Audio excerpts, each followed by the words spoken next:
morfologi itu apa, kenapa kita perlu tahu begitu. Kemudian juga apa namanya, kenapa kemudian kita belajarnya apa ya, bersambungan begitu antara morfologi dengan perancangan kota begitu. Jadi hari ini kita akan mempelajari terkait itu. Cuma ini kan masih 120 ya. Saya tunggu 2 menit. Teman-temannya yang belum masuk bisa di apa namanya, bisa dijawil gitu, dijapri supaya mereka bisa segera masuk ya. Itu karena ini penyampaian materi. Kemudian nanti di akhir saya akan membagikan absensi. Jadi nanti koordinator kelas nggak perlu membagikan absensi, absensi dari saya. Sekaligus nanti kalian harus mengisi resume ya, resume kesimpulan 1 atau 2 paragraf aja cukup gitu, lewat Gform gitu.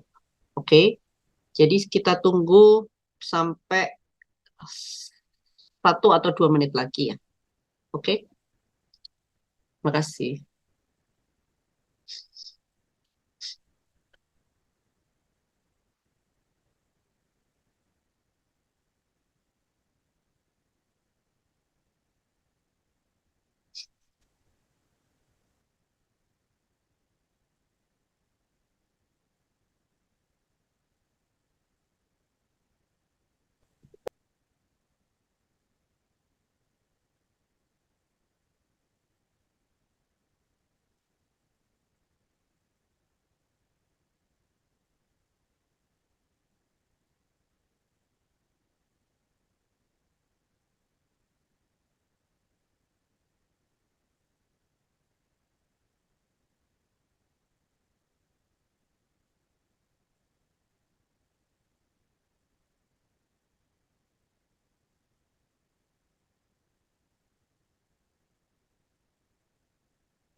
Mbak Ara, Mbak Ara tidur ya? Mbak Ara.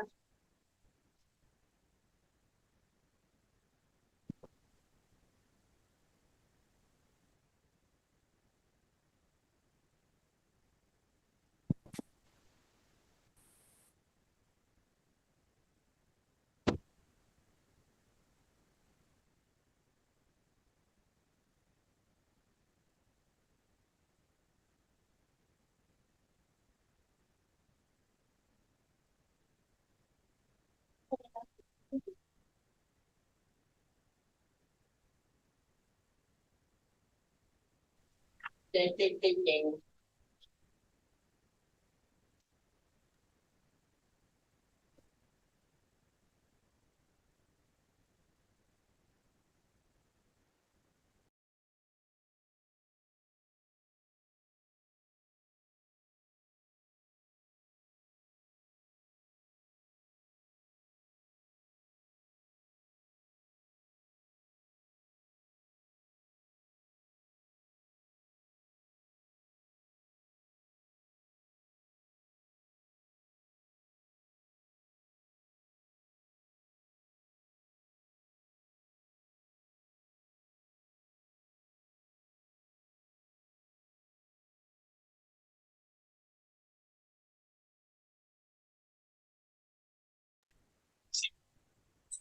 Alhamdulillah peserta sudah bertambah. Saya buka ulang ya. Assalamualaikum warahmatullahi wabarakatuh.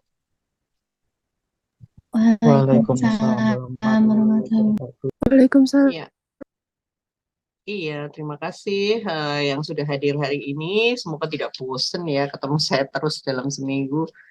Berarti 2 kali ketemu saya ya untuk mata kuliah morfologi dan mata kuliah eh, metode riset. Oke. Saya ingin mengulang sedikit ya. Saya ingin mengulang sedikit terkait dengan apa yang sudah diberikan oleh Bu Nurtati gitu. Jadi Bu Nurtati minggu yang lalu dalam kuliah umum itu sudah menjelaskan terkait dengan perubahan-perubahan yang terjadi gitu ya, atau transformasi yang terjadi pada kawasan urban. Eh, Perubahan itu bisa terjadi memang eh, berupa apa ya, tambahan-tambahan bangunan atau apa, semakin banyaknya bangunan di pinggir-pinggir kota periurban. Atau bisa juga berupa perubahan dari bentuk bangunan itu sendiri pada bangunan-bangunan tengah kota. Karena kita tahu kalau di pinggiran kota itu kan memang relatif lebih lebih kosong ya, lebih kosong sehingga kemudian ada penambahan-penambahan bangunan. Sementara kalau di dalam kota karena memang statusnya sudah padat, maka akan terjadi perubahan-perubahan pada bentuk bangunan itu sendiri. Lantas sebetulnya morfologi itu apa sih gitu? Ada yang sudah tahu mungkin morfologi itu apa? Yuk, ini nggak ada door prize sih, tapi nggak kayak kemarin waktu kuliah umum ya. Tapi kan ada yang mungkin sudah tahu gitu, morfologi itu apa sih sebetulnya? Halo,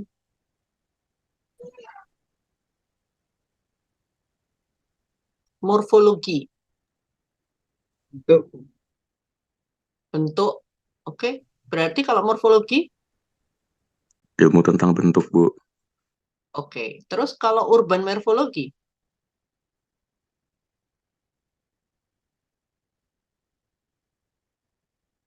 betul, itu tadi ilmu tentang bentuk. Kalau urban morfologi berarti ilmu tentang, pembentuk. Perkotaan atau tempat ya. iya, oke, oke. Jadi terima kasih ya yang sudah menjawab. Jadi ilmu tentang bisa proses pembentukan kota, bisa ilmu tentang bentuk kota, begitu ya. Saya ingin flashback sedikit ya, flashback sedikit ke apa namanya, pengertian tentang kota. Ada yang masih ingat kita dulu waktu mempelajari di mata kuliah Perkimkot, di awal sekali saya itu pernah memberikan tentang pengertian kota. Kota itu apa sih sebetulnya? Yuk, yuk, yuk, yuk. Ini sudah pada lulus semua kan? Perkimkot, Pusat kota itu sebetulnya apa? pemukiman, Hah? pusat Gimana Mbak? pemukiman dan kegiatan penduduk sekitar, Bu. Kota itu adalah, sorry tadi sempat putus di awal. Hah? Pusat pemukiman dan kegiatan penduduk. Oke, pusat permukiman Dan dan memiliki kegiatan batas wilayah. penduduk yang memiliki batas wilayah tertentu. Oke, fine. Tapi kan sebetulnya kota itu bisa dipandang dari berbagai macam sisi ya, betul nggak? Ada yang saya akan share screen ya, site saya kembali ke Perkim ya, kembali ke Perkim sebentar aja, karena pengertiannya hampir sama. Oke, jadi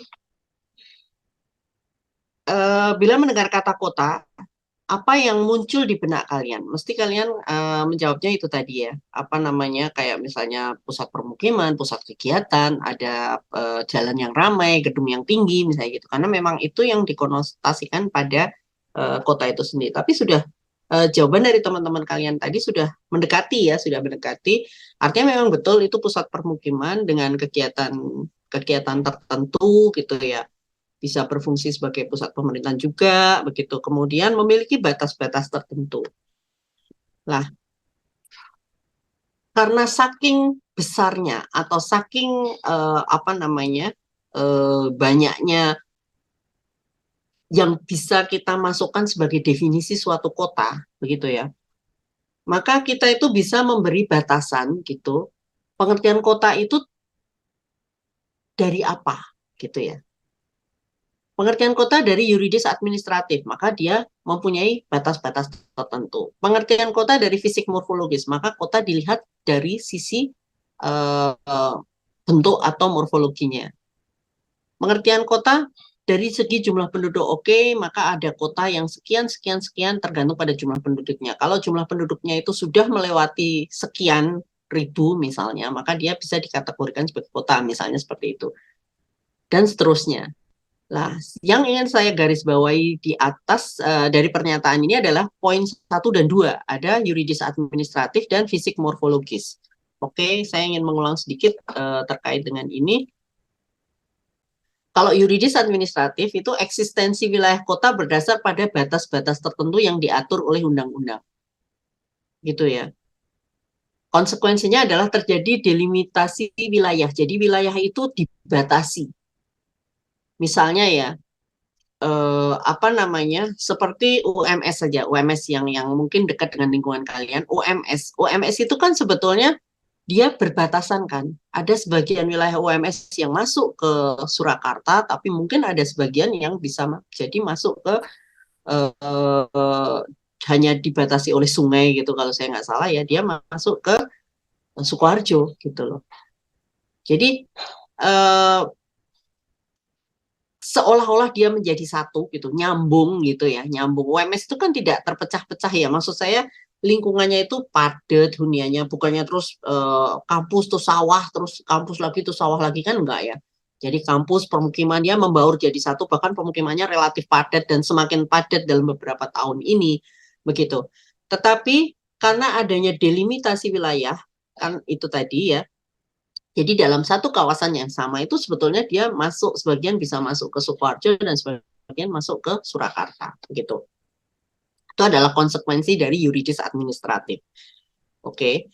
Terus kemudian ini juga sama ya, kalau Jakarta, kalau kalian masih ingat Jabodetabek gitu ya, Jabodetabek itu kan sebetulnya dia itu terdiri dari beberapa kota gitu loh, dengan batasan yuridis administratif yang berbeda-beda. Tapi karena aktivitasnya itu membaur begitu, jadi orang yang tinggal di Bekasi bekerja di Jakarta, ada orang yang tinggal di Bogor kerja di Jakarta juga misalnya begitu. Jadi aktivitasnya itu cenderung kemudian membaur gitu.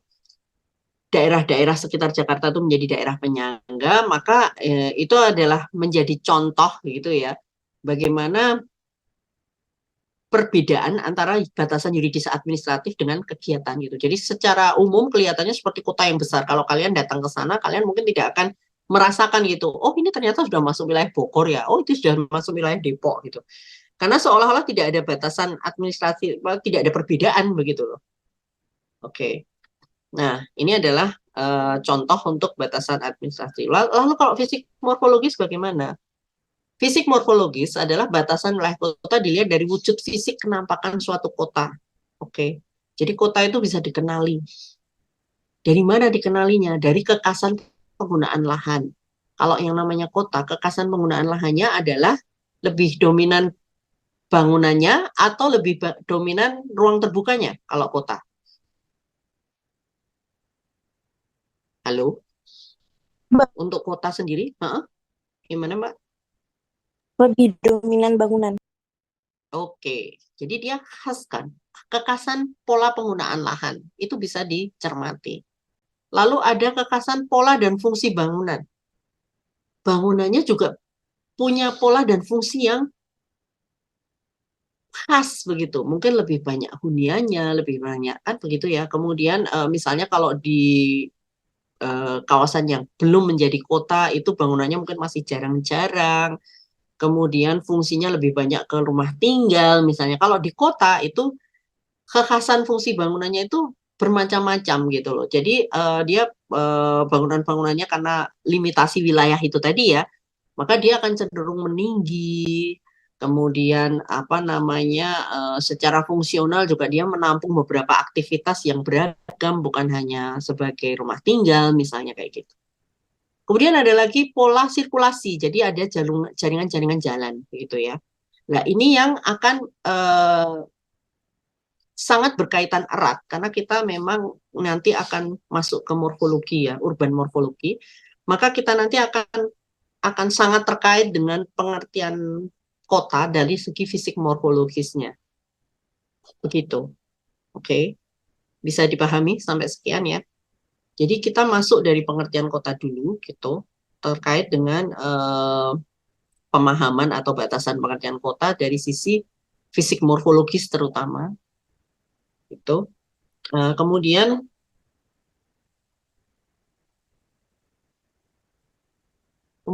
kita akan mencoba masuk ke pemahaman terkait dengan ya urban morfologi. Sudah kelihatankah? Sudah, Bu. Sudah slide baru ya. Oke. Urban morfologi dan urban planning. Jadi kita di sini seperti mata kuliah kita mempelajari tentang morfologi dan perencanaan kota. Begitu. Apa sih kaitannya gitu? Oke lah, kita morfologi tadi kita sudah teman kalian sudah menjawab bahwa morfologi itu adalah urban morfologi itu ilmu yang mempelajari mungkin tentang proses pembentukan kota, bentuk-bentuk kota begitu yang terkait dengan bentuk kota yang penting ya. Gitu. Kemudian urban planning adalah perencanaan kota. Apa kaitannya? Kita akan cek gitu ya. Oke, seorang profesor dari School of Engineering and the Built Environment gitu ya, Peter Larkham, dia mengatakan bahwa cities must change or they will wither and die. Jadi kota itu berubah atau enggak? Kota kan berubah ya. Atau kalau dia tidak akan berubah, maka dia akan ditinggalkan atau dia akan mati gitu. Intinya begitu sebetulnya. Oke. Jadi kalau kalian mengamati gitu, kalian mengamati kemarin waktu di metode riset gitu, saya sempat menanyakan ada nggak yang rumahnya daerah Sragen gitu misalnya, Sragen atau Salatiga yang ada ring roadnya gitu. Apakah kalian mengamati begitu kalau misalnya perubahan itu terlihat sangat jelas gitu ya pada kawasan yang memang baru begitu, baru terbangun gitu. Baru terbangun, salah satunya pemicunya misalnya adanya ring road misalnya gitu ya. Kemudian karena adanya ring road kemudian bermunculan bangunan-bangunan di sekitarnya dan seterusnya. Itu mudah diamati karena lebih cepat, relatif cepat biasanya. Begitu. Nah, kota memang dituntut untuk berubah. Kenapa kota mesti berubah? Kenapa? Kira-kira apa ya? Kenapa ya kota mesti berubah? Ada yang bisa jawab? Menyesuaikan dengan kebutuhan lingkungannya, Bu. Menyesuaikan kebutuhan lingkungannya. Oke, fine, bagus Mbak. Makasih. Yang lain? Pembangunan berkelanjutan. Pembangunan berkelanjutan, maksudnya bisa lebih di Kayak semakin maju tahunnya semakin banyak ilmu-ilmu yang berkembang gitu, Bu. Oke, berarti ada teknologi yang semakin berkembang. Fine, bagus. Terima kasih, Mas. Yang lain? Kenapa kota mesti berubah? Tadi yang pertama memang menyesuaikan dengan tuntutan begitu ya. Kemudian yang kedua teknologi yang memang juga semakin berkembang. Yang ketiga, paling tidak ada 3. Yang ketiga,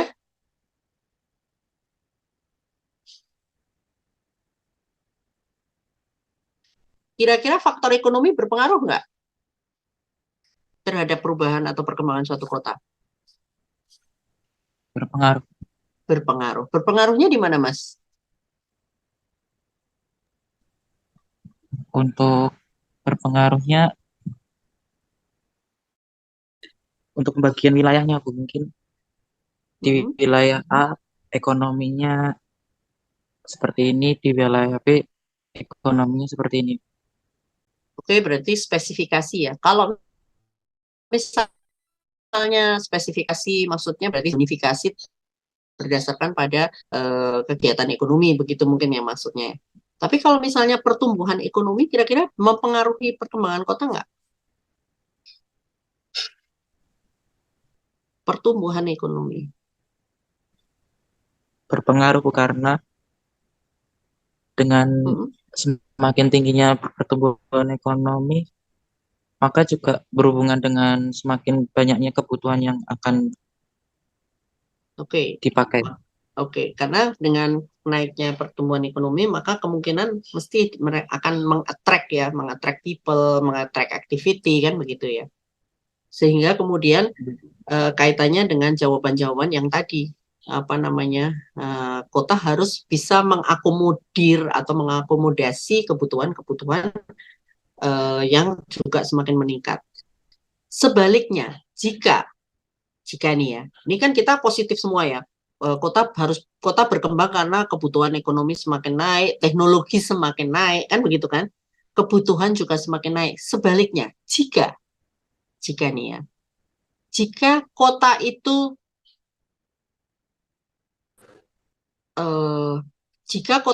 tidak berkembang, oke, atau bukan tidak berkembang, tapi jika kota itu gagal, gitu ya, gagal. Artinya gagal itu tidak ada pertumbuhan ekonomi di situ. Berarti kota kan mengalami decreasing ya. Artinya mengalami penurunan kan. Betul nggak? Kalau tadi kota itu berubah secara positif, maksudnya tadi yang kita diskusikan tadi kan kota itu kita asosiasikan bahwa kota berubah. Kota harus berubah itu karena kota itu mengikuti arus pertumbuhan positif kan begitu ya. Ekonominya bertambah gitu. Kemudian karena ekonomi bertambah, tuntutan bertambah, kan begitu ya. Di sisi lain karena memang ada pertumbuhan teknologi, kan begitu. Semuanya itu mengarah ke arah positif. Oke. Sebaliknya, kita menjumpai sebetulnya ada beberapa kota yang decrease gitu, menurun. Gitu. Artinya ada kota yang pertumbuhannya itu tidak selalu sesuai dengan yang diharapkan. Oke. Nah, ketika kota itu pertumbuhannya tidak sesuai dengan yang diharapkan, berarti kota juga change kan, berubah, tapi berubahnya ke arah negatif. Betul nggak? Ketika kota berubah ke arah negatif, maka yang terjadi apa yang harus kita lakukan gitu. Ada yang bisa jawab nggak? Paham ya? Pertanyaan saya paham ya? Diskusinya.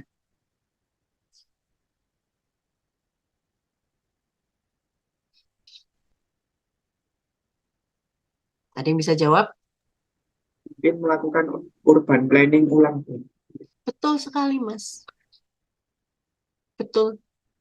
Jadi kota itu memang must change ya. Cities must change or they will wither and die. Tapi apa yang ini kan konotasinya change-nya itu positif dong, kan begitu. Tetapi ada kota yang sudah terlanjur change-nya itu negatif gitu loh. Ada kota-kota yang memang sudah ditinggalkan. Maka ketika kota-kota sudah ditinggalkan itu tadi, atau kota-kota yang pertumbuhannya negatif itu tadi, seperti yang dikatakan Mas Muhammad Nur Alamsyah, terima kasih sekali, kota itu kemudian dia harus tetap change ke arah positif. Jadi dia harus mengubah tren negatif ke arah tren positif. Maka yang dilakukan adalah melalui urban planning. Betul sekali, Mas. Gitu. Oke. Ya. Itu adalah satu pemahaman mendasar dulu yang nanti akan mendasari pemikiran kita untuk mata kuliah morfologi dan urban planning ini, morfologi dan perencanaan kota ini selama 1 semester ke depan. Itu. Oke. Kemudian pemahaman kota tadi sudah saya jelaskan di awal dengan mengacu pada PPT di Perkimkot ya tadi ya. Kemudian apa itu sebetulnya urban morfologi? Tadi juga sudah dijelaskan secara umum ya, urban morfologi adalah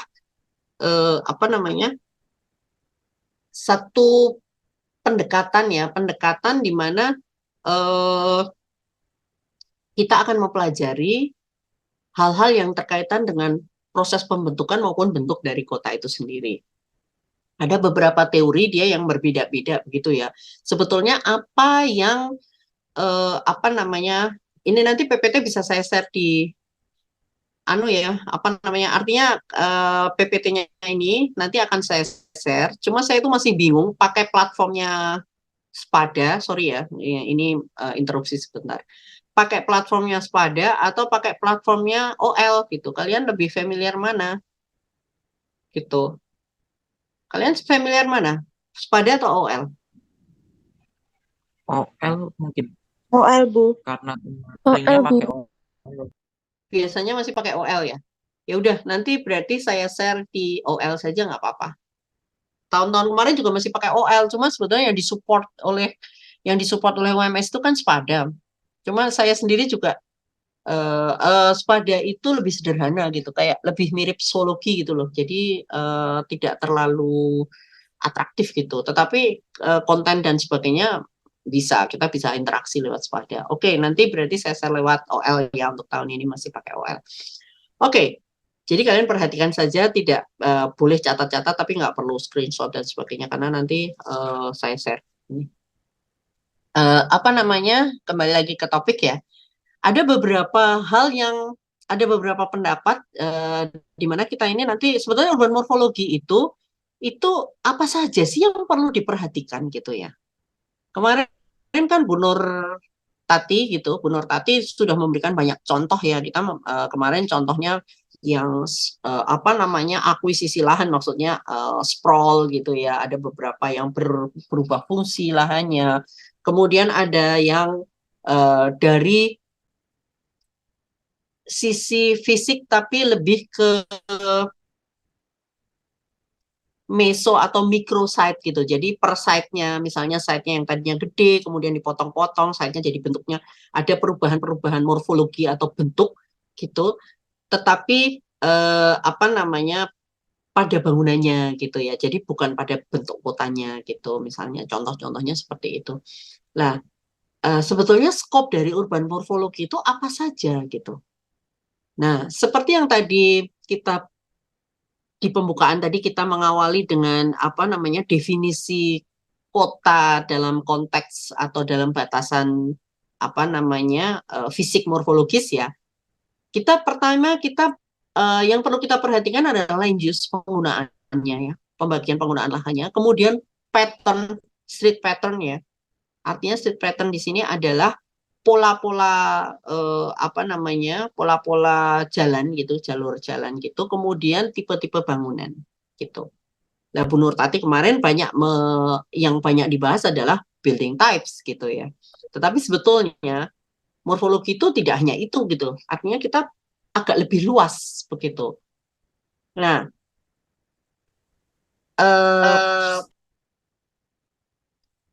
sebaliknya yang apa namanya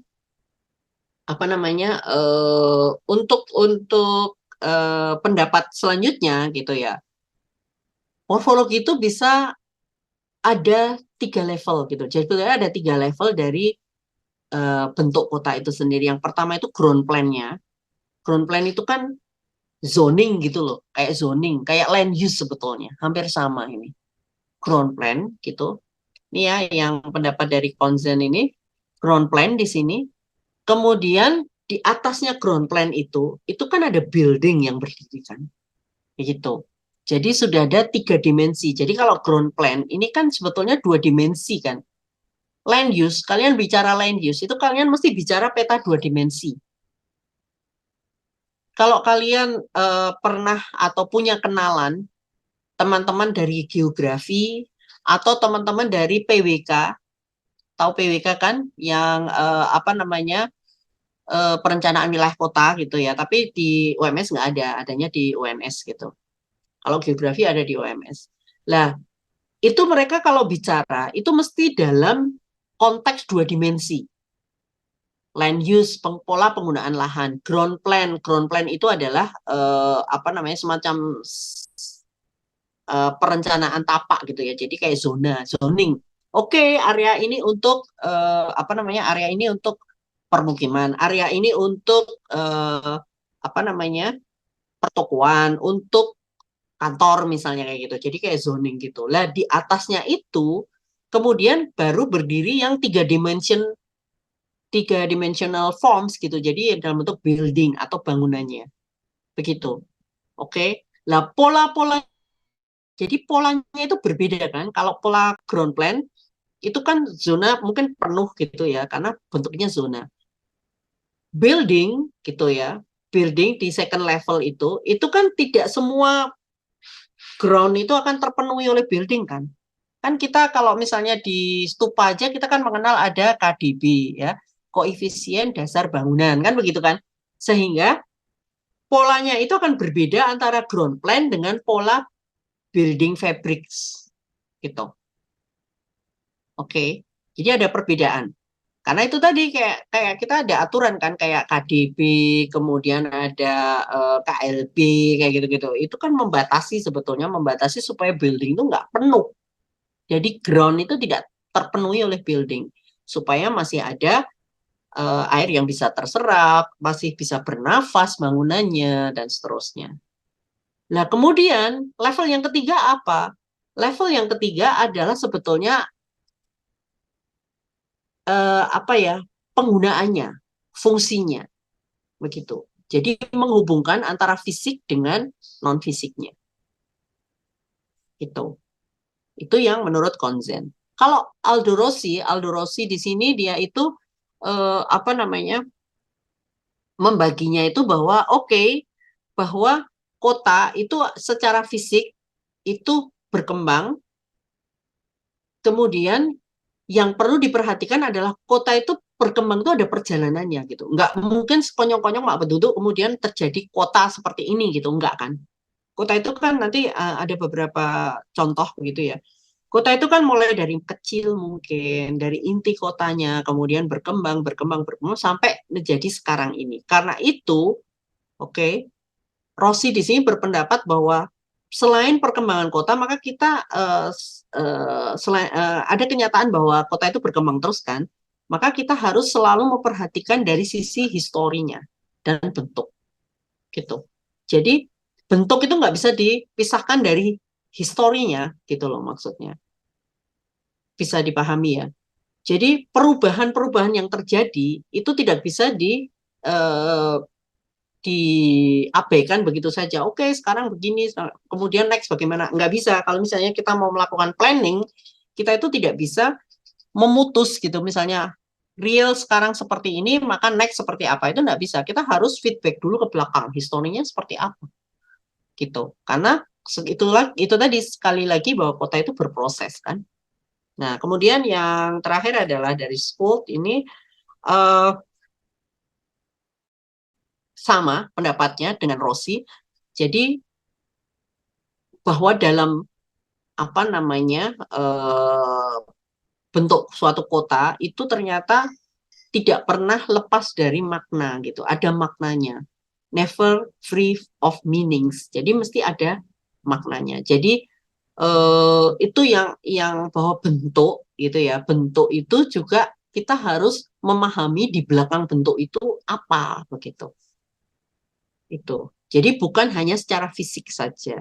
Nah, ini kemudian yang akan kita pelajari di sini. Jadi sebetulnya urban morfologi yang akan relate dengan apa yang kita pelajari di sini adalah dalam konteks konfigurasi dari physical space gitu. Jadi kayak ruang fisik gitu ya, ruang fisik yang sebetulnya merupakan produksi atau produk dari perubahan-perubahan sosiospasial. Jadi ada faktor sosio juga. Sosio itu apa faktornya? Bisa histori, bisa ekonomi kan begitu ya, macam-macam gitu loh. Jadi intinya adalah ada perubahan-perubahan fisik yang terjadi, itu ya, yang kemudian menjadi satu kesatuan begitu, di mana perubahan-perubahan fisik ruang tersebut itu merupakan merupakan produk atau merupakan konsekuensi dari terjadinya socio-spatial changes itu tadi. Begitu. Oke. Lah, ini adalah satu contoh gitu ya. Bengkulu, kemudian kebetulan saya dapatnya Bengkulu ya ini. Kita bisa lihat di 1894 gitu. 1894 Bengkulu itu seperti ini. Masih apa ya? masih belum penuh begitulah ya. Kemudian di 1914 kemudian di sini mulai berkembang permukimannya begitu, di mana ini adalah cikal bakal dari benteng ya. Ada benteng di sini. Oke. Nah, kemudian tahun 1924 bentengnya semakin sempurna begitu mungkin, terus kemudian pertambahan penduduk semakin menyebar, dan ini adalah tahun 2018. Oke. Jadi ini cikal bakal atau sebaran dari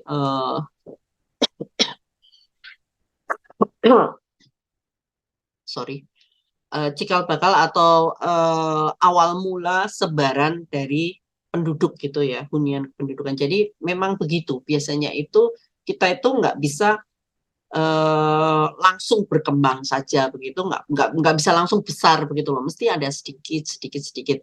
Kalau kalian melihat di Surakarta contohnya, maka kalian bisa mengetahui gitu loh, maksudnya oke, ini sebetulnya yang masuk di kota lama cikal bakalnya itu di mana, kemudian perkembangannya ke arah mana dulu, ke arah mana, itu cukup menarik untuk dipelajari begitu ya.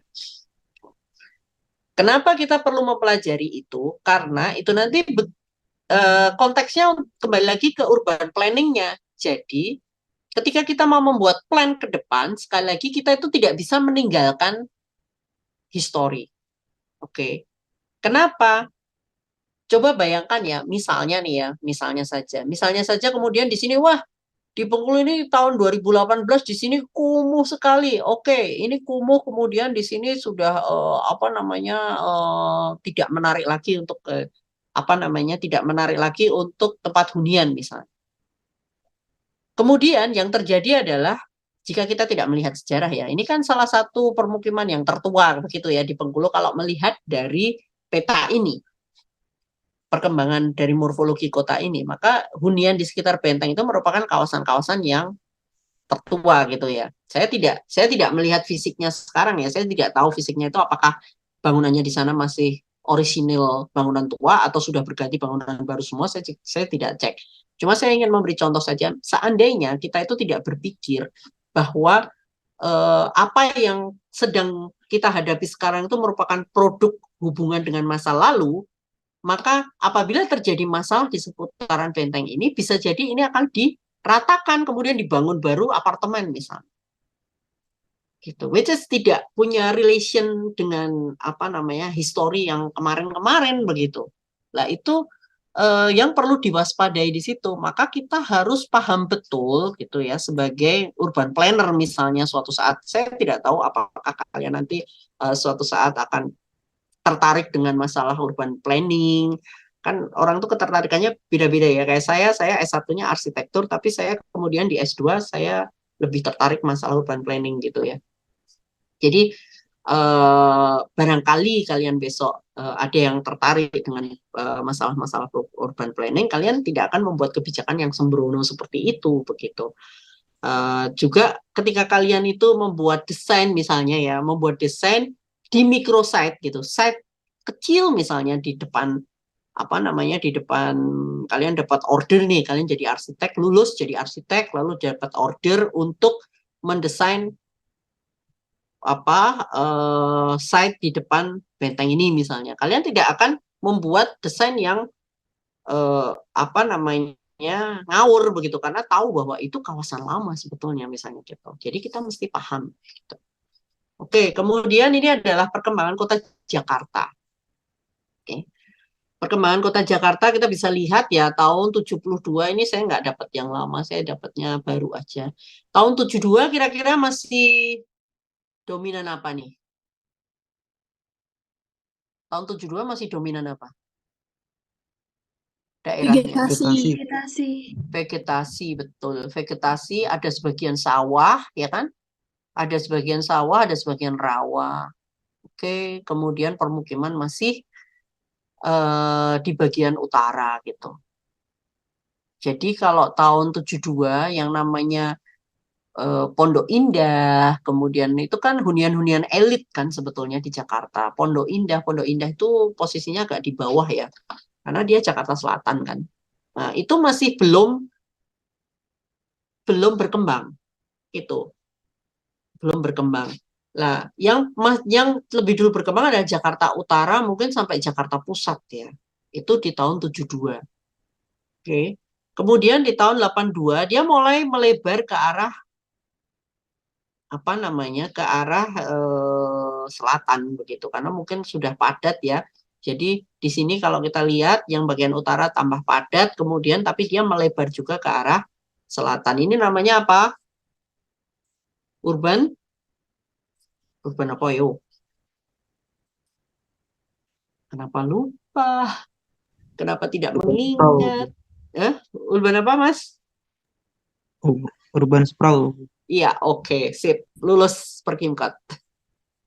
Oke, urban sprawl. Jadi melebar kan dia, karena mungkin di situ apa namanya, tahun 80-an itu mungkin puncak-puncaknya apa namanya, urbanisasi ya. Jadi masih tinggi urbanisasinya, sehingga semakin padat di daerah situ, semakin padat, akhirnya mereka sprawl gitu, melebar, akhirnya tahun 93 seperti ini, dan tahun 2002 gitu ya, sekitar 20 tahun berarti 93 ke 2002 itu 10 tahun ya.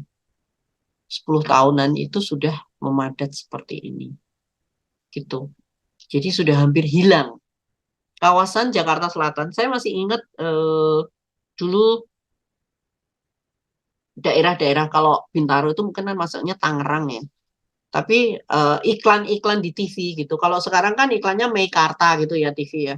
Televisi, kalau kalian melihat televisi. Nah, kalau dulu itu hunian-hunian di Jakarta Selatan itu diiklankan di TV waktu itu. Iklannya adalah kembali ke alam, mendengar kicau burung begitu. Pada waktu itu begitu. Jadi ada ketika mereka itu membangun perumahan-perumahan baru di daerah-daerah selatan gitu, yang saat itu memang masih banyak pohonnya, masih dingin gitu ya. Itu tuh promosi yang ditawarkan itu adalah, oh masih ada masih banyak pohon, masih banyak kicau burung begitu. Terus masih bisa lari-lari, masih suasananya itu masih Jakarta, tapi Jakarta yang kayak kita bisa kembali ke kampung begitu. Jadi masih masih apa, homey gitulah ya.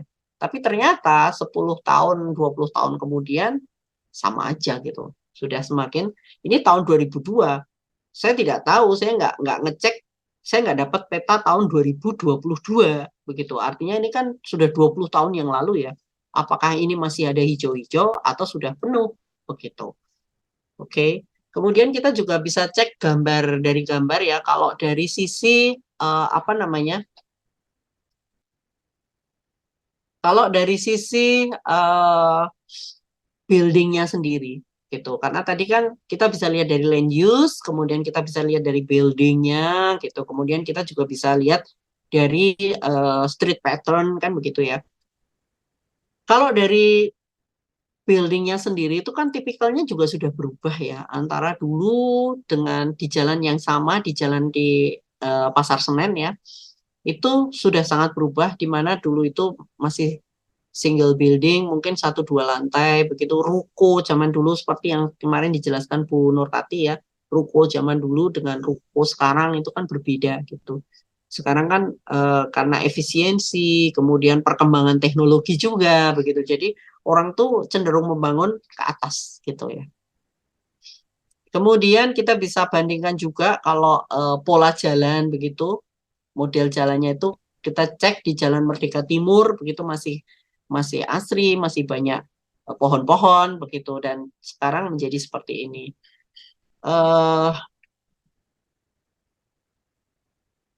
Dan yang paling apa namanya cukup mencolok adalah di sini, ini adalah, tahu nggak ini gedung apa di Jakarta? Ada yang tahu? Ini gedung apa di Jakarta? Di Jalan MH Tamrin? Kurang piknik atau gimana? Ini adalah gedung Bank Indonesia ya. Oke.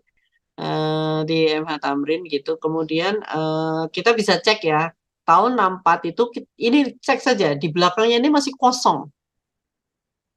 Dan ini adalah sekarang. Sudah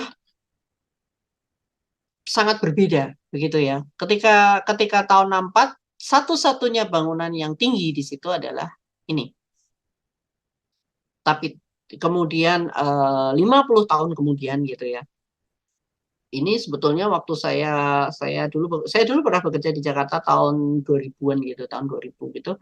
Itu sudah ada jadi mungkin sekitar 40-50 tahun yang lalu kemudian berkembang menjadi seperti ini. Jadi sudah sangat padat dan kepadatannya itu bukan cuma padat, kepadatan tinggi gitu. Kepadatan tinggi karena memang di situ building yang dibangun itu tidak main-main, 40 lantai gitu kan. BNI Tower tuh 40 lantai, 46 lantai, kemudian ada yang 36 di sana apa di Menara Imperium, kemudian ada yang lebih tinggi lagi begitu ya. Jadi itu akan mempengaruhi gitu ya, mempengaruhi dari bentuk kota itu sendiri gitu. Nah, tadi sudah kita jelaskan kan, tadi ada land use ya, land use, kemudian building structure gitu, kemudian ada pattern sama road network gitu. Pattern, street pattern dan road network itu hampir sama ya sebetulnya. Land use di sini prinsipnya adalah itu tadi, dia itu bisa mempengaruhi perwujudan fisik dari satu area, khususnya dia itu, ini saya terjemahkan, khususnya dia itu ketika menentukan bahwa oke, ini adalah daerah terbangun sama daerah non terbangun, yang nggak boleh terbangun sama yang boleh terbangun gitu. Jadi penentuan land use itu adalah kunci dasarnya. Ingat bahwa level pertama tadi adalah ground plan. Oke. Yang level pertama adalah ground plan-nya. Jadi itu yang akan mempengaruhi pertumbuhan fisik atau perubahan fisik atau perubahan space gitu ya pada satu kota itu sangat dipengaruhi pada perencanaan land use-nya. Begitu. Kemudian di level kedua kan kita ada building structure ya. Building structure di sini intinya adalah dari apa namanya, baik dari struktur atau bentuk-bentuk masa bangunan begitu. Oke. Kemudian juga kepadatannya, intensitasnya begitu ya. Kemudian di sisi lain bahwa building itu mesti merepresentkan gitu, merepresentasikan culture, history dan creative of community. Gitu. Oke. Jadi itu akan menentukan. Kalau misalnya untuk tadi misalnya, ini kan sudah yang ruko di Jalan Pasar Senen yang di atas ini kan sudah culture-nya sudah hilang gitu ya. Mungkin yang masih tersisa di sini adalah sama-sama ruko gitu. Tetapi dari bentuk fisiknya, kemudian dari representasi cultural dan sebagainya, itu sudah hilang begitu loh. Hanya fungsinya yang masih sama bahwa oke, sama-sama ruko. Tokonya mungkin juga kepemilikannya sudah berubah sama sekali kan begitu. Oke. Kemudian ya street pattern dan jaringan jalan gitu itu lebih pada term of size and dimension gitu. Jadi kemudian dia akan mempengaruhi intensitas dari penggunaan lahan-lahan atau land use yang sudah didistribusikan tadi gitu loh. Jadi kalau kita bagi-bagi tanah, bagi-bagi apa jalannya itu tepat begitu, maka land use-nya itu nanti akan efisien gitu. Intinya di situ. Pola-pola jalannya itu tepat. Nah, di sini bentuk jalan, maksudnya bukan bentuk jalan, tapi gimana ya, misalnya lebar jalan, fungsi jalan itu pembagiannya untuk apa saja, apa untuk pedestrian, apa untuk apa namanya, jalur busway, apa pembagian dan sebagainya, itu nanti akan berpengaruh gitu. Intinya di situ. Oke. Kemudian dari penjelasan ini sementara ada pertanyaan dulu nggak atau ada diskusi? Misalnya boleh kok contoh Bu kalau di kota saya misalnya kayak gini gitu. Nggak apa-apa, kita diskusi saja, feel free.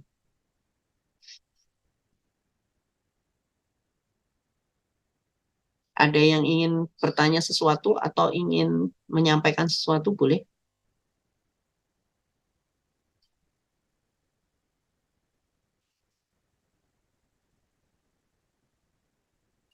Oke, kalau belum ada yang bertanya, kemudian seperti yang tadi sudah dijelaskan dijawab oleh rekan kalian ya.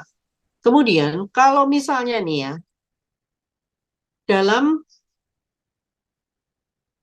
konteks morfologi ini gitu ya, kemudian ternyata perubahan kota itu tidak sesuai dengan yang diharapkan begitu ya. Kemudian apa yang terjadi? Atau kita mungkin punya bayangan yang beyond gitu, yang sesuatu yang di masa depan begitu, yang kita bayangkan akan terjadi gitu atau akan dibangun, maka apa yang perlu kita lakukan? Maka kita perlu melakukan, tadi sudah dijawab, urban planning, betul. Jadi urban planning di sini adalah kita nanti akan membuat misalnya bisa menyusun desain, regulation gitu ya, terkait dengan membentukkan karakteristik kota itu tadi gitu. Jadi kaitannya dengan physical form, bentuk fisiknya, ekonominya, ya fungsi ekonomi, kemudian dampak-dampak sosial, kemudian lingkungan kota, misalnya kayak gitu. Itu dilakukan oleh urban planner gitu. Oke, jadi prosesnya nanti kita akan membuat solusi gitu supaya apa yang change-nya itu apa yang kita harapkan berubah atau change itu atau change yang sudah terlanjur kebablasan itu misalnya kadang-kadang kan change itu karena terlalu cepat itu tadi, maka kita kan menjadi apa namanya menjadi kayak tidak terkontrol begitu. Nah, itu bisa dilakukan kontrol atau kemudian bisa dilakukan bagaimana mengubah yang negatif menjadi positif itu tadi dengan urban planning itu tadi. Planning dan desain itu ada sedikit perbedaan. Kalau planning itu biasanya jangka waktunya agak lebih lama ya. Jadi dia medium lah, minimal jangka waktunya itu medium sampai long gitu. Tapi kalau desain itu lebih cenderung ke fisik kan. Kalau planning itu kan lebih apa namanya lebih menyeluruh gitu loh, lebih terintegrasi fisik, sosial, ekonomi lebih terintegrasi satu. Yang kedua, plan itu tidak mungkin cepat bisa tercapai begitu. Tapi kalau desain itu cenderung pada merupakan bagian dari plan. Jadi untuk mewujudkan plan itu supaya bisa tercapai gitu, maka kita salah satunya pakai urban design.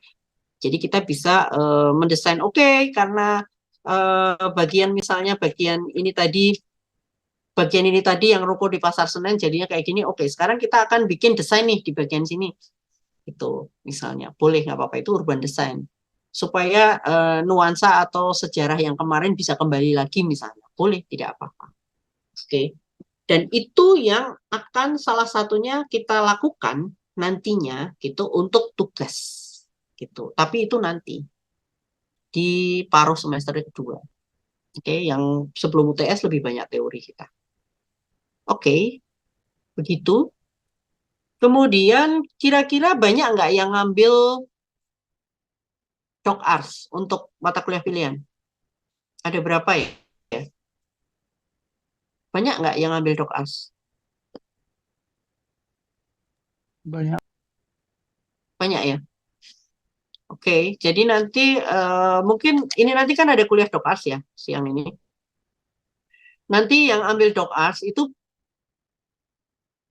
lokasi itu sama antara lokasi Doc Ars dengan lokasi yang akan kita pakai untuk tugas gitu. Jadi kalau memang ada yang mengambil Doc Ars juga, itu keuntungannya adalah surveinya tidak perlu berkali-kali gitu. Maksudnya surveinya tidak perlu di banyak lokasi.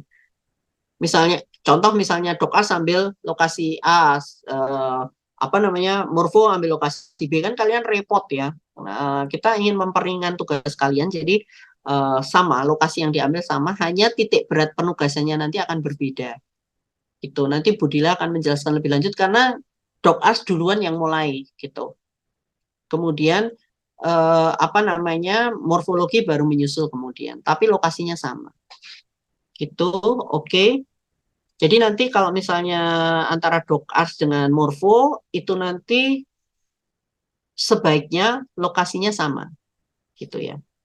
Bukan sebaiknya, harus lokasinya sama karena supaya nggak apa ya namanya, supaya nggak bolak-balik survei gitu loh. Nanti waktu kalian habis hanya untuk survei. Terus gimana Bu yang tidak ambil DocArts gitu? Ya tidak apa-apa. Berarti kalau tidak ambil DocArts ya sudah. Berarti kalian kerjakan tugas saja untuk morfologi gitu. Itu kan kami hanya memperingan saja sebetulnya. Itu. Kemudian ini adalah contoh ya. Saya ingin berikan contoh Copenhagen. Ada yang pernah ke Copenhagen? Ada yang pernah main ke sana mungkin? Siapa tahu. Ya Bu, saya pernah jalan-jalan ke sana atau saya punya saudara di sana misalnya. Ada nggak? Nggak ada ya. Oke, Copenhagen itu ibu kota mana sih? Ada tulisannya. Copenhagen itu di mana? Denmark. Denmark. Oke, ada tulisannya juga ya ternyata. Oke, Copenhagen adalah Denmark, ibu kota Denmark. Dia masuk Eropa Utara, gitu. Jadi Copenhagen itu dia masih masuk Eropa darat, tapi dia itu berbatasan langsung dengan Swedia.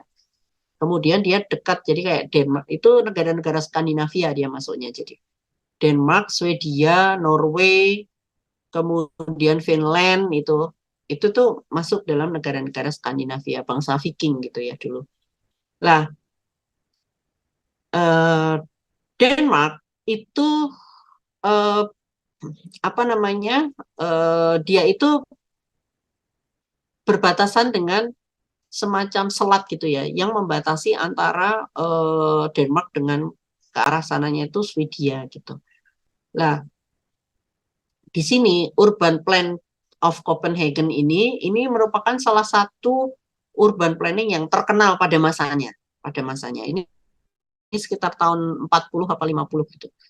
Nah, masih ingat kenapa bentuknya bisa menjadi seperti ini? Kenapa? Ini di Perkim juga pernah loh. Bentuk perkembangan kota gitu. Bentuknya menjadi seperti ini karena ada yang bisa jawab?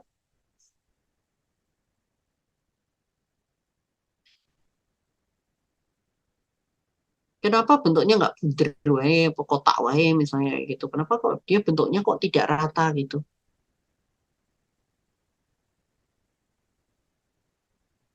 Ada nggak yang bisa menjawab?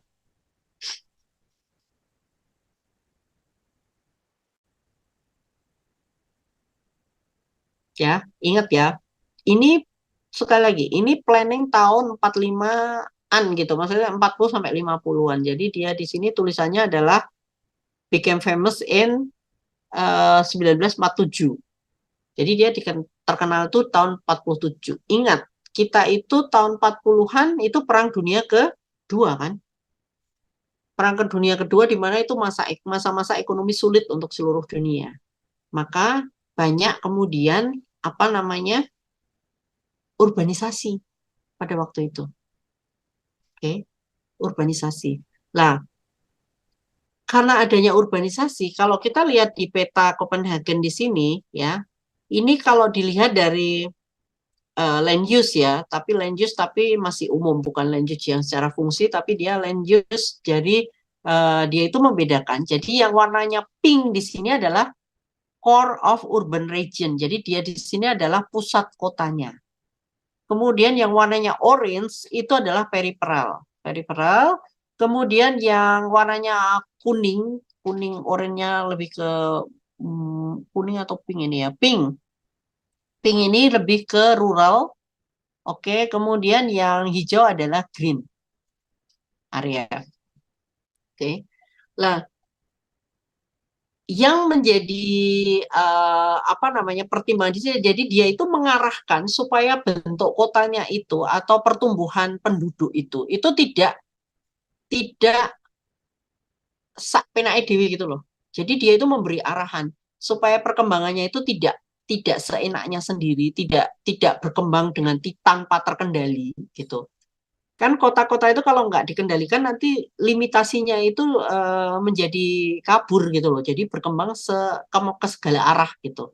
Nah, supaya perkembangannya itu tidak ke segala arah dengan sama rata begitu ya. Maka yang dilakukan adalah membuat atau memajukan apa? Yang hitam-hitam ini apa? Jalur apa ini? Yang warnanya hitam, Kereta. abu-abu.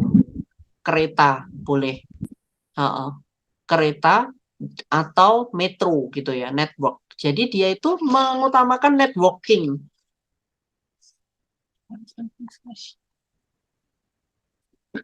Dia itu mengutamakan networking di sini. Jadi mereka mengendalikan, mengendalikan pertumbuhan kota gitu. Karena kan itu banyak, sekali lagi banyak urbanisasi ya pada waktu itu pasca Perang Dunia Kedua. Mereka mengendalikan pertumbuhan kota dengan cara gitu ya. Dia itu menyebarkan ini tadi pakai memperlancar jaringan transportasi begitu.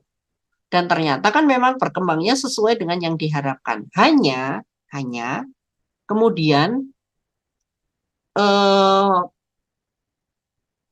global issue itu berubah gitu. Global issue itu berubah. Jadi kalau tahun 48 niatnya begini, tahun ini kan begitu ya. Kemudian global issue itu berubah dan akhirnya itu jadi rata juga begitu ya, rata juga. Nah, maka kemudian yang terjadi adalah sekarang seperti ini.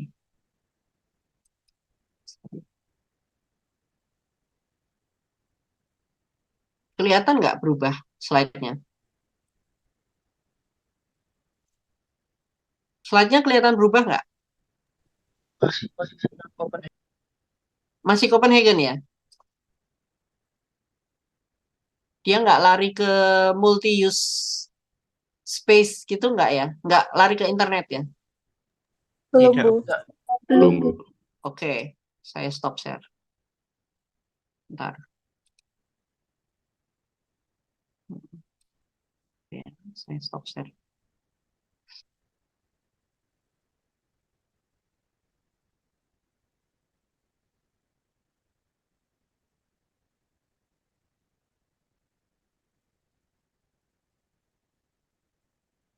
Nah, maka yang terjadi adalah seperti ini. Jadi kalau tadi kita itu fokus untuk mengendalikan, kan begitu ya di Copenhagen tadi. Ini udah muncul kan sekarang slide-nya? Sudah. Sudah, oke.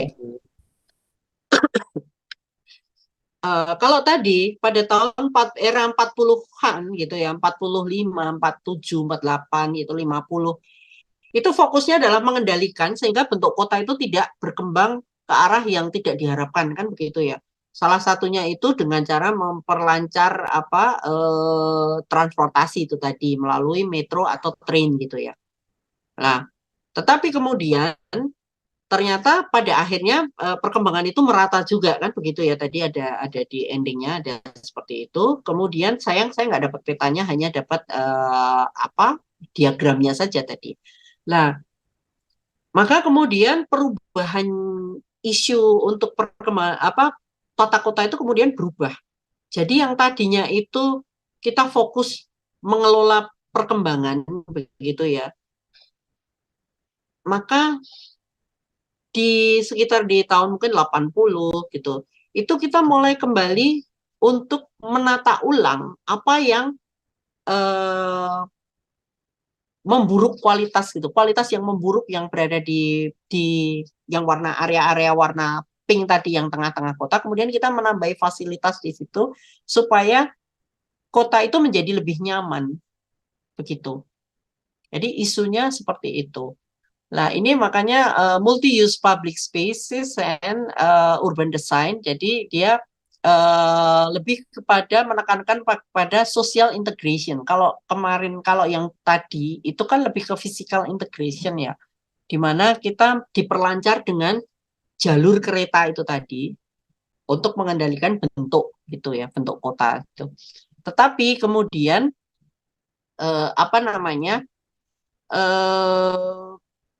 terjadi perubahan gitu, perubahan di mana kemudian kesadaran bahwa oke, pengelolaan kota itu nggak cuma masalah fisikal gitu, tetapi kita juga meningkatkan quality of life gitu ya, perlu meningkatkan quality of life. Maka kemudian yang terjadi adalah dia memperbanyak ruang-ruang seperti ini. Lah, kemudian jika tadinya itu ya, ini contoh. Nah, jika tadinya itu jalan-jalan itu banyak yang diperuntukkan untuk kendaraan kan, gitu. Jadi kita itu modelnya kan dulu itu memang model transportasi mandated gitu ya jalannya itu. Jadi pergerakannya itu pergerakan pada kendaraan begitu. Nah sekarang yang terjadi adalah kita memperbanyak gitu pedestrian-pedestrian gitu. Jadi kita mendesain ruang-ruang publik, bangunan-bangunan itu yang nyaman begitu, nyaman untuk ditinggali. Gitu. Jadi akhirnya yang tadinya melebar itu tadi nanti diharapkan bisa kembali lagi masuk ke kota yang lebih nyaman itu tadi, ke pusat yang lebih nyaman tadi. Nah ini bisa dilihat ada berbagai macam tambahan taman begitu ya. Jadi banyak fasilitas-fasilitas yang kemudian diperbaiki di situ. Ini juga contoh bahwa kemudian jalan-jalan itu jalan mobil itu dipersempit justru gitu. Tapi jalan untuk sepeda, kemudian pejalan kaki itu justru yang diperluas. Begitu. Jadi public space di sini memainkan peran yang penting gitu dalam kehidupan kota. Gitu. Jadi diharapkan itu tadi diharapkan bahwa kota itu bukan lagi itu tadi bentuk fisik saja gitu, tapi kesadarannya itu dia akan menemukan di situ kota itu bisa mempertemukan different cultural gitu sama social group gitu. Jadi kelompok-kelompok yang memang mempunyai latar belakang sejarah dan budaya yang berbeda gitu.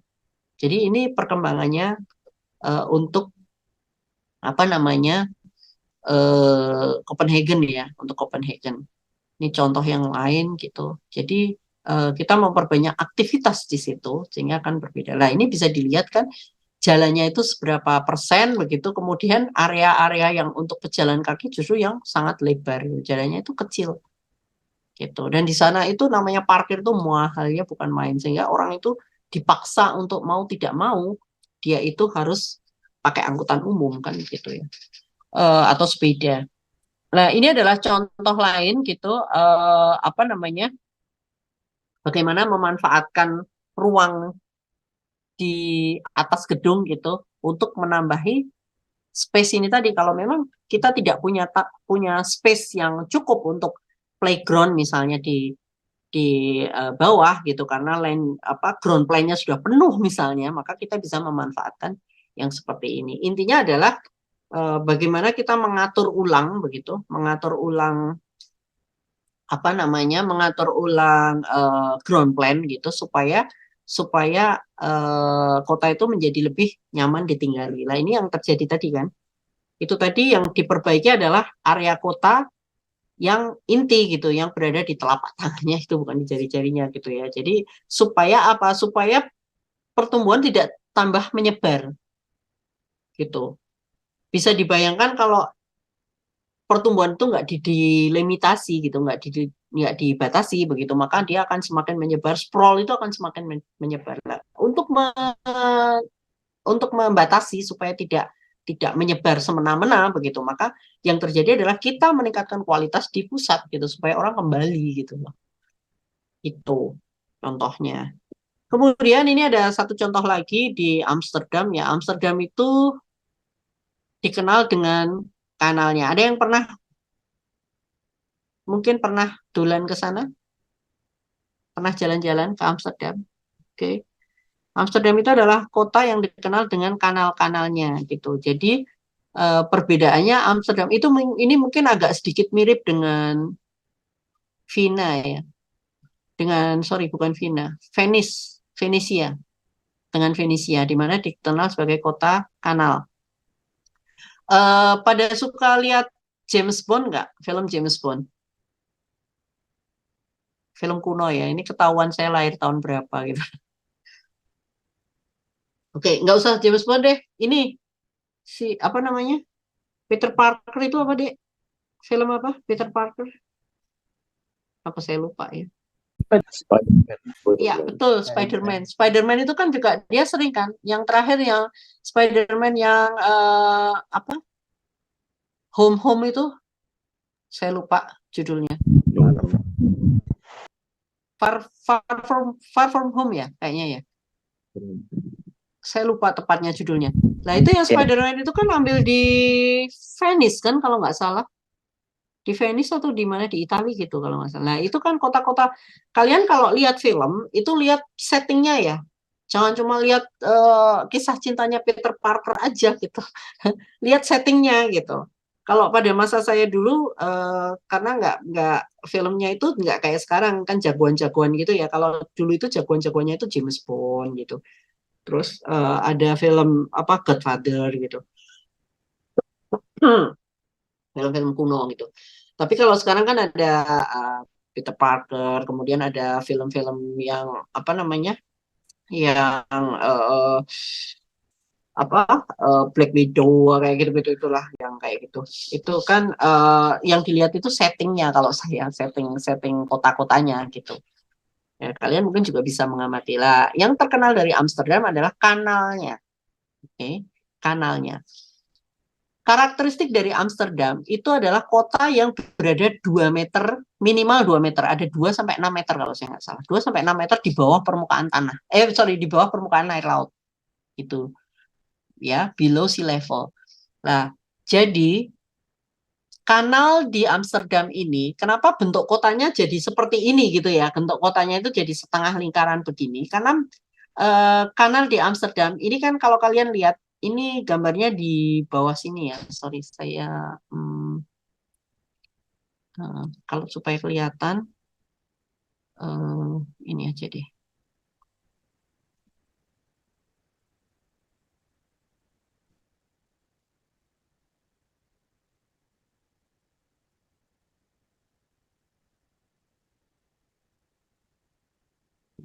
Larinya ke sini lagi.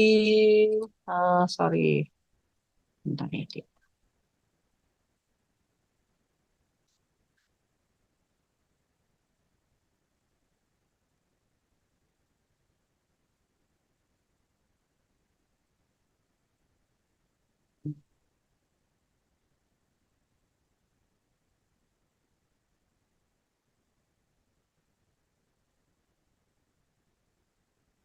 Ya, saya soalnya mau zoom gambar yang bawah.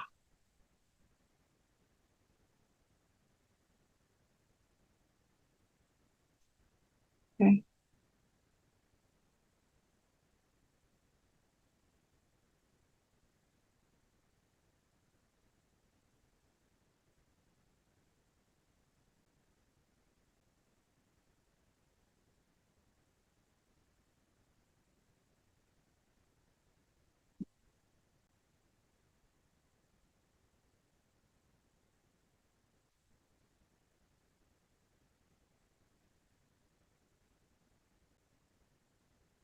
Sorry.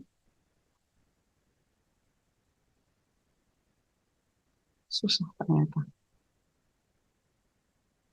Saya cuma ingin men-zoom saja sebetulnya, men-zoom bagian yang kotanya ini. Nah, ini. Nah, ini peta yang ini.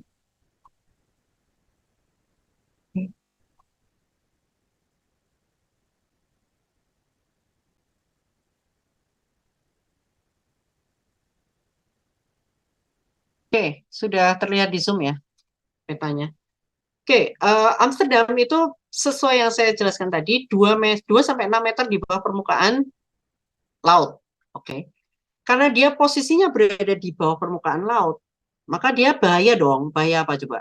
Kalau di bawah permukaan laut, bahaya.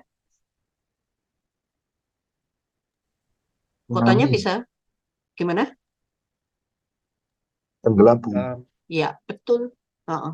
Jadi karena di bawah permukaan laut dia bisa tenggelam. Karena itu dia punya sistem nih. Sistemnya itu semacam sistem dam gitu ya, apa tanggul gitu. Jadi dia di sini ada tanggulnya gitu. Kenapa dia butuh kayak gini? Karena ada perbedaan ketinggian antara laut atau aliran air di sini dengan aliran air yang di luarnya begitu. Lah, sistem apa namanya kanal ini dia itu apa namanya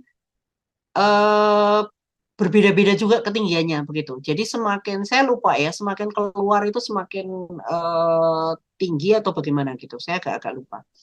Begitu. Jadi misalnya dari sini bisa dipompa ke sini, airnya pompa ke sini gitu. Jadi dia itu bertahap begitu loh mengalirnya. Jadi kayak ada pintu-pintu tanggul juga bertahap berlapis gitu, berlapis. Jadi misalnya sampai sini nanti dia ditutup, sampai sini ditutup gitu. Agak sulit sih. Paling enak kalau pas lihat video simulasinya itu gampang banget gitu ya. Nah, yang menjadi kekhasan dari ini Amsterdam ini adalah salah satunya bahwa dia itu kalau kalian lihat kan jalan-jalannya itu sebetulnya kanal itu juga dijadikan jalan. Jadi kalau tadi adalah apa namanya street pattern gitu ya. Ini bukan lagi street pattern secara spesifik gitu, tapi sebetulnya adalah circulation pattern mungkin ya atau transportation pattern. Jadi kanal itu dulu itu juga dimanfaatkan untuk trading gitu. Jadi untuk jalur perdagangan. Jadi dulunya itu Amsterdam itu juga kota perdagangan gitu. Contohnya adalah di sini, kalau kalian bisa lihat, nah di bangunan-bangunan ini adalah bangunan-bangunan yang berada di pinggir kanal. Kalian bisa lihat tipikal dari bangunan. Kebetulan bangunan-bangunan yang berada di sana itu terjaga ya. Jadi beda dengan kita tadi, di mana tadi ada ruko di Pasar Senen itu kan sudah hilang semua begitu ya. Kalau bangunan di sana itu cenderung lebih preserve gitu, jadi teramankan gitu ya. Jadi masih banyak yang asli begitu. Hanya biasanya kadang-kadang itu depannya asli tapi dalamnya itu sudah diganti semua gitu. Kadang-kadang begitu. Tambah lift misalnya karena ini kan ada 5-6 lantai gitu. Itu nanti ditambah lift, terus kemudian strukturnya diperkuat begitu. Jadi ada banyak yang perlu dibenahi di situ. Ini adalah contohnya di sini kalau kalian lihat di bagian depannya itu selalu ada loteng begitu ya, ada loteng, ada pintunya, kemudian ada kayak katrol. Betul nggak? Di sini kalian bisa lihat ada kayak katrol gitu. Nah, sini kan ada kayak katrolnya nih di sini. Nah, bagian sini ini kayak katrol. Kenapa katrol ini? Karena di sini ini sekali lagi tadi itu ini jalurnya itu jalur untuk perdagangan. Jadi mereka itu tidak lewat jalannya itu hanya kecil-kecil gitu loh. Jalannya kecil sementara jalur perdagangannya itu justru lewat kanal. Lah, katrol ini adalah bukti bahwa mereka dulu itu mengangkat barangnya itu dari sini gitu. Jadi kayak diangkat ke atas gitu barangnya itu melalui jendela ini. Kemudian bisa dimasukkan kemana, ke loteng yang mana begitu. Gitu. Jadi ini sebetulnya adalah untuk mengangkat itu. Jadi bentuk fisiknya itu masih terlihat. Dan ini kalau saya tidak salah itu sudah dimasuk ke warisan dunia barangkali ya, situs warisan dunia. Karena ini kan kota lama ya, kota lama dan dia masih terpreserve dengan baik sampai sekarang. Jadi sampai sekarang secara morfologi gitu ya, secara morfologi tidak banyak ada perubahan gitu dari Amsterdam itu sendiri. Yang ada mungkin tambahan train station misalnya itu sekaligus untuk tanggulnya itu di sini adalah central stationnya. Kemudian kita jalan di sini, kemudian ada istana, ada di depannya itu ada kayak lapangan gitulah, ada lapangan di depannya itu seperti itu. Jadi dia tidak terlalu berubah kalau untuk Amsterdam itu yang kota lamanya. Oke. Ingat bahwa yang di merah ini adalah sebetulnya adalah kota lamanya. Amsterdam sendiri sebetulnya kan lebih besar daripada itu karena ada yang di sekitarnya. Tapi untuk kota lamanya relatif sama. Jadi berbeda dengan yang tadi yang contoh Copenhagen tadi. Itu. Oke. kurang lebih sebentar untuk paparan saya. Ada pertanyaan?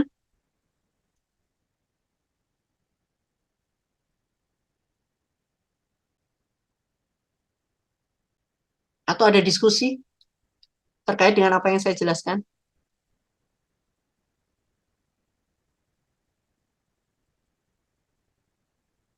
Cukup jelas atau cukup bingung?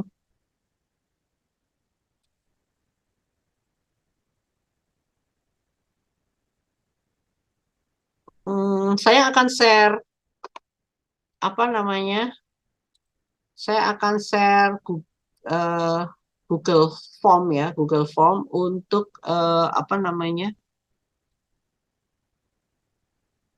Absensi sekaligus untuk me- mengecek ya, bukan mengecek sih, untuk mengecek apa namanya? Pemahaman kalian begitu. Jadi di sini yang perlu kalian